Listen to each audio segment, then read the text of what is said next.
और वहीं अगली बड़ी खबर का रुख करेंगे। अपोजिशन के हवाले से बड़ी खबर बता दें, पार्लियामेंट में मरकज के खिलाफ अपोजिशन की घेराबंदी भी लगातार जारी है। आगे की हिकमत अमली पर चर्चा के लिए देर शाम मल्लिकार्जुन खड़गे के घर पर भी मीटिंग हुई, जिसमें सोनिया और राहुल के अलावा अपोजिशन जमात के कई लीडरान भी शामिल हुए। इसी बीच राहुल गांधी को बंगला खाली करने के नोटिस के बाद कांग्रेस और हमलावर हो गई है। तो आपको बताते चले, रुकनियत जाने के बाद राहुल गांधी की लगातार कांग्रेस का हंगामा देखने को मिल रहा है। अपोजिशन पार्टियों का साथ भी कांग्रेस के साथ नजर आ रहा है। कांग्रेस की क़यादत में लगातार अपोजिशन पार्टियां हंगामा करती हुई नजर आ रही हैं।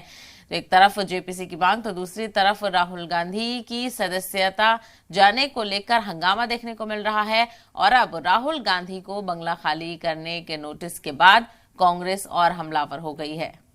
और इसी मामले को लेकर मजीद जानकारी हासिल करेंगे हमारे नुमाइंदे रवि त्रिपाठी हमारे साथ जुड़ गए हैं। रवि, लगातार हंगामा देखने को मिलता है, एक तरफ जेपीसी का मुतालबा तो दूसरी तरफ राहुल गांधी की रुकनियत को लेकर, सदस्यता को लेकर भी हंगामा लगातार जारी है। आज क्या कुछ खास होने वाला है?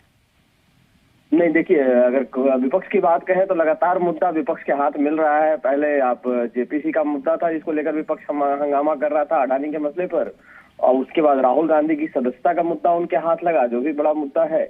और साथ ही साथ अब उनके घर खाली करने का मुद्दा है। कल शाम में जो हाउसिंग कमेटी की तरफ से नोटिस गया है उनको, उनका घर खाली करने का 22 अप्रैल तक का जो नोटिस है, तो लगातार विपक्ष के पास मुद्दा ही मुद्दा है।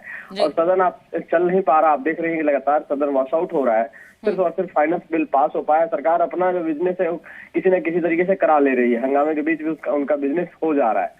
तो वैसी स्थिति में सरकार भी बहुत ज्यादा प्रेशर में नहीं है विपक्ष के, बहुत ज्यादा उनके लिए मजबूरी नहीं है कि सदन चलाना। लेकिन ये है कि सरकार चाहती है कि सदन चले मैसेज देने के हिसाब से। विपक्ष कहता है कि हम भी चाहते हैं सदन चले, लेकिन विपक्ष अपने मुद्दे पर अड़ा है और सरकार अपने मुद्दे पर अड़ी है।